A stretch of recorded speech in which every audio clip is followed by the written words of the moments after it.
Good afternoon, Patriots. This is the American Vision, broadcast on the TLBTV network and brought to you by the Liberty Beacon Project. I'm your host, Bill Muckler, and I'm coming to you from my home studio in Cocoa, Florida on America's beautiful Space Coast. And today I'm really honored to have a special guest, a guy I've been with on Facebook for a long time, and we share a lot of commonalities. And that's Thomas Madison, and Thomas is coming to us from Denton, Texas. So, Thomas, welcome to the show. I'm just so glad to have you with us. Thank you, Bill. I'm very grateful.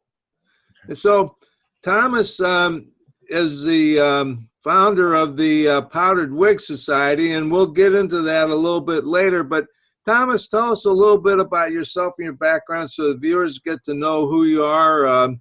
You know, where you grew up and where you went to school, and also you served honorably in the United States Army. I did, Bill. I'm originally from the East Coast, grew up in the Shenandoah Valley of Virginia, and James Madison University is my alma mater, and I'm not so proud to say that I share that alma mater with Jim Acosta, and I graduated in 1979 and joined the Army. And then the reason I joined the Army, I accepted a commission in the Army, is because I lost both my parents when I was very young, barely out of my teens. And so I was on my own at a young age, and I wanted to go to college. And I didn't have a way to go to college if I had to pay for it by myself. But thanks to federal scholarships and loans and grants, I was able to get a degree, and I thought I owed something back. And so I accepted a commission in the Army, and lo and behold, the Army gave me more than I gave it, I believe. So I benefited again from this wonderful country that we share. And we share something in common in that you rose to the rank of captain just like I did. I think you spent a couple more years on active duty than I did. And then when you were in the Army, you were what did you do? What was your specialty? My branch when I entered the Army was air defense artillery, and it grew out of the old coastal defense, if you remember that. Sure. And because I believe you were an air defense officer as well, correct? Yes. Mm-hmm. Yes, and so Fort Bliss, Texas was the school for that, and that was the first place they sent me. And I was very fortunate to get my first 3 years in Hawaii. So that was my first tour, and the West Point sends all of its superstars to Hawaii for their first tour. So I made some great friends there, many who became generals, and I have a lot of great stories and a lot of great buddies from West Point. And so I spent my first year in the 1st of the 19th Infantry Battalion, Light Infantry. And I believe it was the only Light Infantry Battalion in the Army at the time. There was a lot of mech infantry and special infantry like airborne, but it was the only Light Infantry Battalion in the Army. And just superstars and from top to bottom in that battalion. Our battalion commander was an ex-All-American football player from West Point, Special Forces background. My company commander, his father was the division commander of the 101st, and all the lieutenants in the company I was in were all West Pointers except for me, and they were all superstars. One, Frank Wyszynski, recently retired with 3 stars, and so there was a lot of just great people that I got to know, and we deployed regularly all over the Pacific, and then I went to the Air Defense Battalion for 2 years after that, and then rotated back out to the Air Defense School in Fort Bliss, Texas, and from there to Italy. Oh, that's quite a career. And I was sent to Hawaii. That was my tour, you know, for 3 years. So we really do have a lot in common. Absolutely. And there are a lot of good people in that unit too. But you know, we had some Naval Academy graduates in there, but and then I had one fellow officer who was a West Point graduate, took his commission in the Marine Corps. They used to be able to do that back then. I don't know if they can still do that or not. Not sure. So anyway, you're certainly a patriot, and I want to tell everybody that one of the things that impressed me so much, and this is the banner on your Facebook page for the Powdered Wig Society. So you started that back in 1913. Tell us a little bit about that. And 2013. I'm sorry. Right. I'm old, but not that old. I'm not even that old. In 2013, you started that, and I'm really impressed with the site and everything you do. So tell us a little bit about it. Thank you, Bill. Powdered Wig is a. I started it as a protest to the individual I call Barack Hussein. I don't call him president, and I don't call him Obama. I call him Barack Hussein. It just adds a little to his love for Islam. And I thought that he was destroying the United States. I still believe that had Hillary Clinton been elected, she would finish the job. And we would all be in very serious trouble right now that President Trump is trying to pull us out of.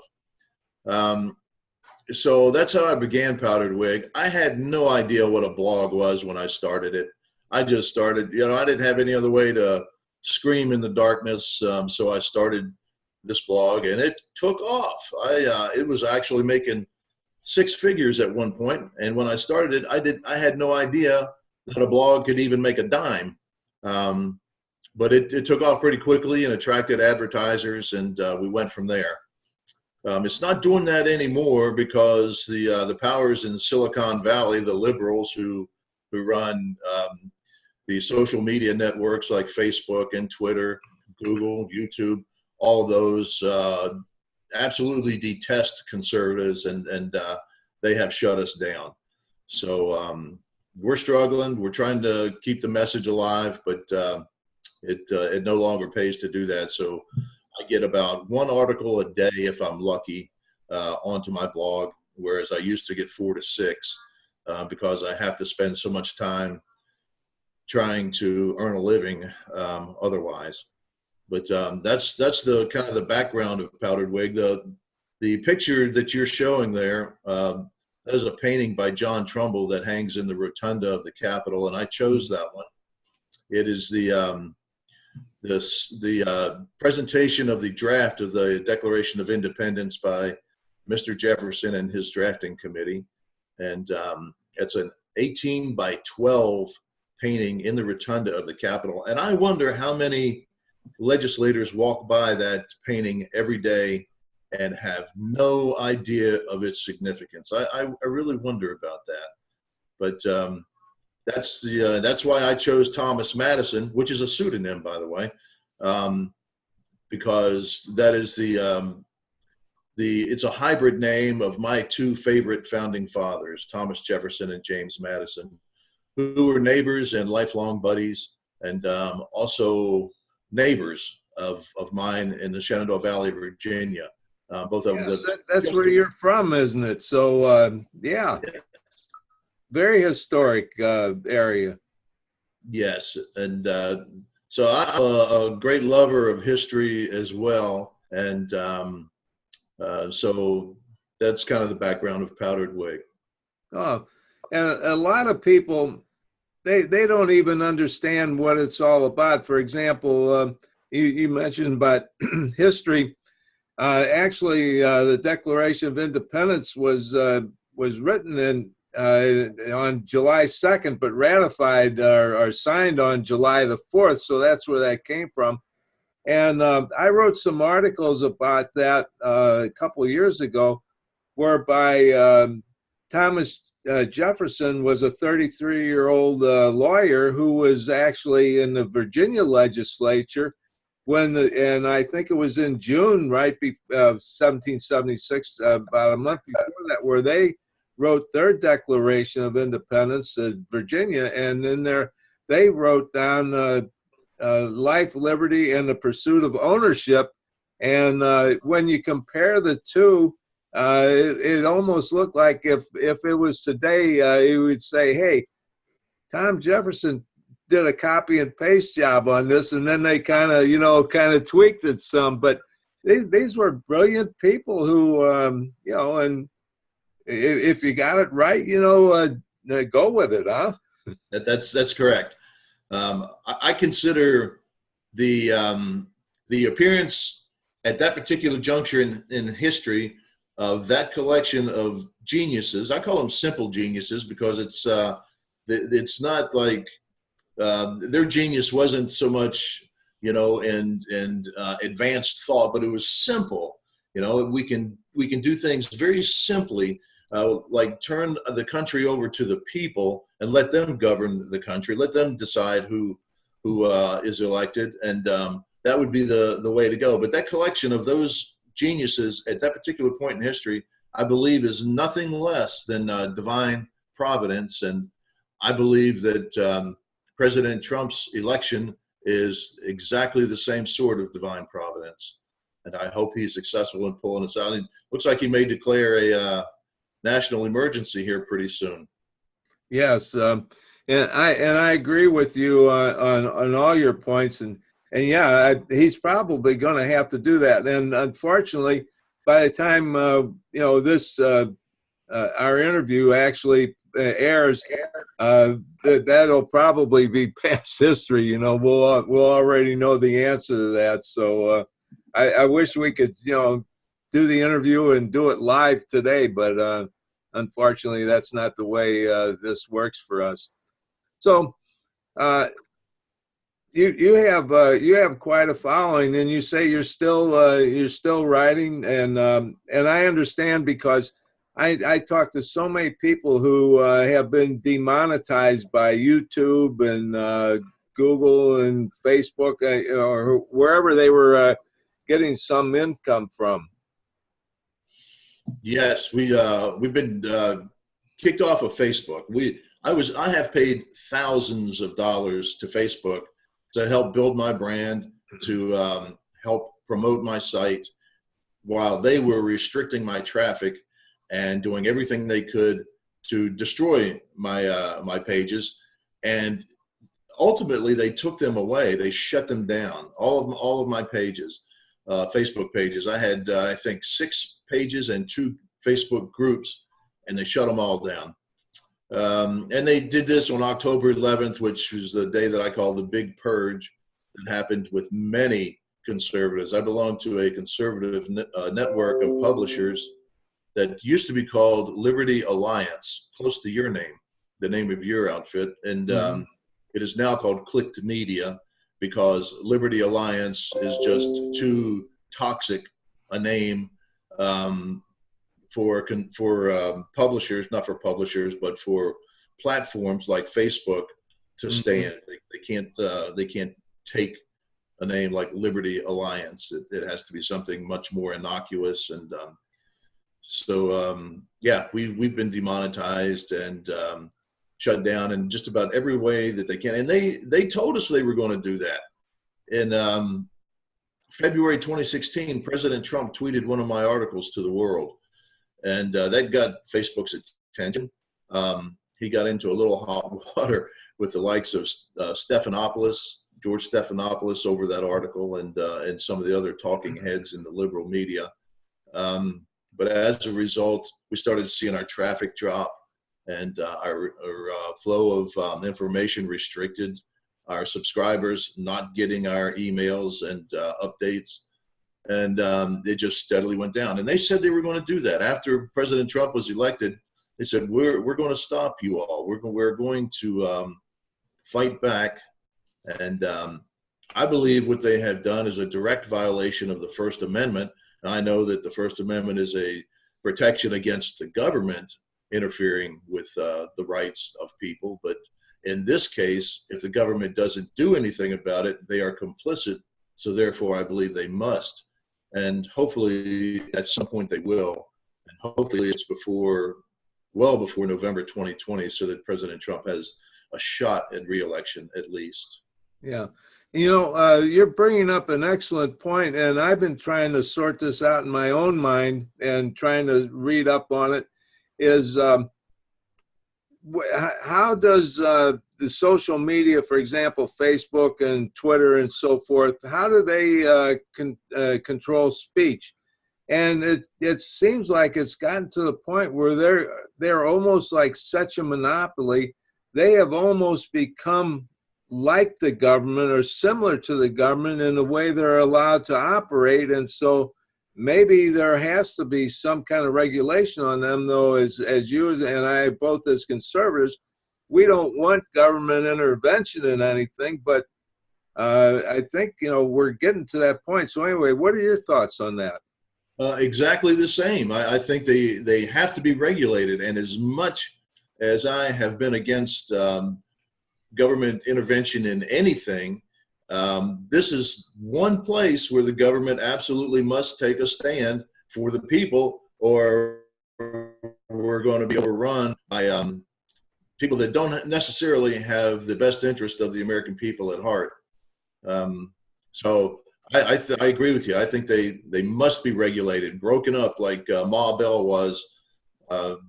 If it takes embedding regulators within their companies, so be it. But they are getting away with murder, and it's got to be stopped, or a conservative will never ever have another chance to be reelected. I agree, that's for sure. And I've actually been pretty fortunate in that I've only been in Facebook jail about 3 times over the last few years. But what they do to me a lot of times is they just won't let me post. For example, I wrote an article about 2 Marines that defended their barracks in Iraq, is somewhat similar to the truck bombing in Beirut in 1983. And these 2 Marines, they were on duty that night. They're both young guys, had never really met before, just got to the outfit, and their sergeant and NCO told them, don't let anybody come down this roadway towards the barracks. And so when this big truck came down turned the corner and came down this roadway, they had 6 seconds, and that's what the article I titled was 6 seconds to live. And they stood there, feet planted firmly on the ground, and stood their ground, and they kept firing and firing until that truck got right to them, and that's when it wrecked and exploded, and of course killed the 2 of them. So I put this article on Facebook, and Facebook won't let me post it because it has Marines in it. And I'm thinking, wait a minute. If it wasn't for the Marine Corps, you guys wouldn't even be in business. That's true. Of course, that's kind of my biased opinion. Well, it's very true. I had never heard that story. I'd like to hear more about it. If you can email me a link to that article, I'd love to see it. Yeah. It's really a great article. And it's a great story. And I posted it saying, I believe these 2 Marines should win the Medal of Honor. Actually, it happened, gosh, I'm trying to remember if it was in 2000, maybe 2009. Anyway, and what happened was in conjunction with that, maybe not, that's not the right word, but at about the same time, about a week before, was when Marine General John Kelly, who became the chief of staff, was a 3-star general, and his son was killed in Afghanistan. And this happened right after that. And Kelly actually gave a speech and talked about this and everything. And I've got the YouTube video of the speech, which are part of it. It's not very long and everything. So yeah, I'll definitely send you the link on that. And I need to try and post it again to see if I can get away with it. Maybe I can sneak it through. Right. Well, that's exactly the kind of thing Facebook does. And then they justify it in any terms they see fit. Well, it's and their favorite is, well, it's a violation of community standards. Vague and nothing that you can trap them on, or so they believe. But there's too much evidence against them. Louis Gohmert, I don't know if you know who Louis is. He's a Texas Yeah, congressman. yeah. Yeah, he believes there's a multi-billion-dollar lawsuit waiting for Facebook in particular, but the other social media demons as well. That because of their restriction of conservative speech. You know, that would be a good thing, actually. And I'm not for suing people and all that. I don't like that, but in this case, I would be very much for it. Right. Gohmert is from Texas, right? He is. He's from like in the northeast kind of part, in the Texarkana area, but south and a little west of there, I believe. Yeah, we see him interviewed on TV. He gets a lot of airtime. He's my favorite. Love that guy. Yeah, he's fantastic. Yeah, I agree. Yeah. So, where do you go from here? How do you? Because I know that you have a passion for telling the country the history and where we've been and where we're going and your thoughts on everything. Well, I don't know where to go from here, to be honest. I have to do something for a living, and so the last thing I want to do is abandon Powdered Wig because I believe in it so much. And we were instrumental, the right-wing blogosphere, guys like you and me, in getting President Trump elected in 2016. And I'm pretty sure without our help, he's not going to make it in 2020. So I'm trying desperately to at least keep it alive until then, regardless of what the social media people do. But traffic has dropped to the point that people don't get the message anymore anyway because they block it. So I'll keep it alive as best I can until then. I have a GoFundMe page that I've been trying to raise enough money to keep the message alive until 2020, until November 2020. But it's not doing much, unfortunately. And so if we'll see where it goes, but it's not looking good for us, for conservative bloggers, that's for sure. And the GoFundMes, there's so many people have them now that I know I'm bombarded all the time with people wanting me to donate to their GoFundMe, and I'm thinking, gosh, if I sent every one of them some money, You'd be I'm broke. doing all this out of my own savings and investments anyway. I'm retired. I don't have any income other than what I can take out of my IRAs, and people say, don't touch the principal. And I'm thinking, if I don't touch the principal, I can't do anything. Sure, I understand. Yeah. Yeah. But yeah, so we'll see where the future takes us, but it won't change my morale or my spirit, but it may change circumstances so that I have to go, I don't know, wash cars or something to make a living, because I'm 64 years old, so I'm virtually unemployable as I see it. You know, there's not many positions out there for washed up bloggers, I don't think, but if there is, I'll certainly apply. Well, you could always do like I do and try and write books, and then you find out how the money really gets drained. Oh yeah, I've never written a book, so I'd like to do that, but I've never had the time. So there's something that a phenomenon today is 50% of the people in the country, and I'm just using a round number now, half the country, prefers socialism over democracy and capitalism. And I keep hearing, and this goes back to Jefferson and Madison and those guys.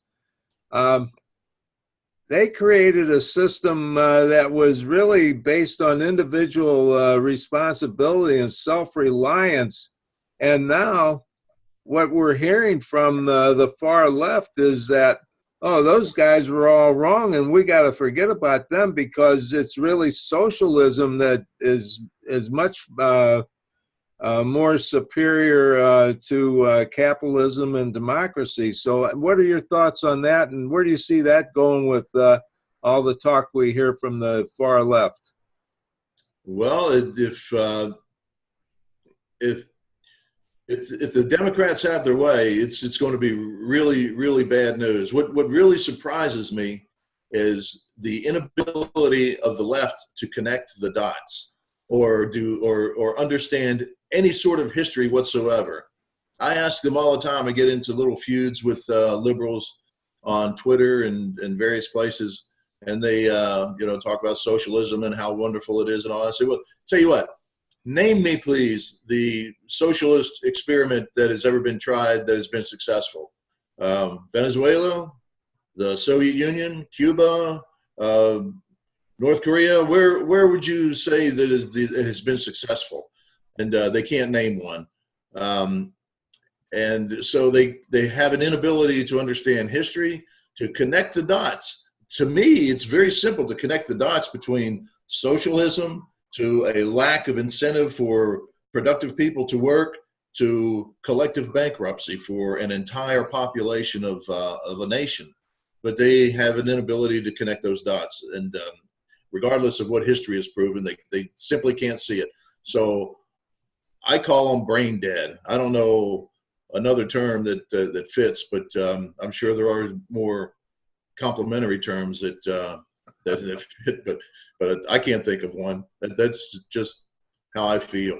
Well, I hear some of them, talk and on TV mostly, and sometimes you see it on, there's an interview that comes across Facebook or something like that, and they really are exhibiting absolutely no understanding of history and no understanding of how the government works. I mean, they say some of the craziest things or some of the most outlandish things, and I'm starting to think maybe they're the Republicans and the conservatives' best friends because they almost shoot themselves in the foot every time they open their mouths. You would think, how could these people not be defeated when they talk stuff like that? And yet, going back to your original point, apparently half of the country believes what they say, and I don't know. Either that or voter fraud is much more rampant than I had suspected, and I suspected it is plenty rampant. But yeah, the message that they're bringing, like, how in the world can Pelosi and Schumer get away with calling a border wall immoral? What is immoral is that it's a controversy to begin with. That border security, national security, is any kind of controversy at all. Yet half of the country is following these absolute morons. Forgive my French, but they're going to take us all down. And the mainstream media is following lockstep with the Democrats, and so is Hollywood, and so is half of the athletic community, the professional athletes, and so is academia. And so where we patriots fit into their dream, I'm not sure. I guess we'll all be locked up or done away with, but not looking like a pretty future if they get their way. No, they certainly don't have our best interests at heart. There's no question about that. Well, it's really been a pleasure having you on the show and an opportunity for our viewers. We had an opportunity to chat for about 10 or 15 minutes before we actually went ahead and recorded. So this is really the first time I've had an opportunity to actually talk with you, in person live, other than, emails and Facebook posts and Messenger and all that kind of stuff. So really a delight for me and an honor as well. So anything else you'd like to close the show up with? No, just thank you very much, Bill, for the opportunity. It's very good to meet you in person, if only electronically. But yeah, I would just encourage all patriots to keep their chin up and keep the message alive and and try to bring more people into the fold and explain to even the most hopeless liberal that there is a better way, and convince them of that, and we'll be okay. But I hope that happens, and I'm very grateful for the opportunity to be here. Thank you. Okay, where can people find your blog and your writings? Very easy, powderedwigsociety.com. All one word, Powdered Wig Society. All one word. Very good. Okay, thank you so much, and God bless you, and God bless America. God bless you as well, Bill. Thank you very much. Okay, boys and girls, I'm back after a short commercial break, and I hope you enjoyed our conversation with Thomas Madison of the Powdered Wig Society, and you can find his work on powderedwigsociety.com, all one word. And really, I found him, and I've been attracted to his writings for years, and I finally got an opportunity to get us together so we could chat a little bit. Hope you enjoyed it, and hope you go to his work. And speaking of going to work, hey, I got some work I'm doing too in 2020, Clear Vision for America. I've got some books here that I'm more than willing and able to sign for you and scribe for you. And my new book, 2020, A Clear Vision for Our Future, is in the process of being completed. And if you'd like to have your name in there, if you'd like for me to acknowledge you in the book, all you have to do is go to my website, 2020americabook.com, and there's a place where you can contribute. You can actually pre-order copies, and I'm making this offer to you that if you pre-order copies of the new book, then I'll acknowledge you actually in the book and on my webpage, so you can show all your friends, hey, I'm a patriot, and I'm in with Bill and supporting his work. So that's about it for the day, I guess. And remember, where there is no vision, the people perish. That's Proverbs 29:18, if you can see all that. And like I've said, where the American people have no vision, the American people will perish. And so we must have a vision, and that vision has to be a vision of responsibility and self-reliance and patriotism. So thank you all for watching. God bless you all. God bless our active duty personnel and all of our vets. And God save our America, because we need you now more than ever before.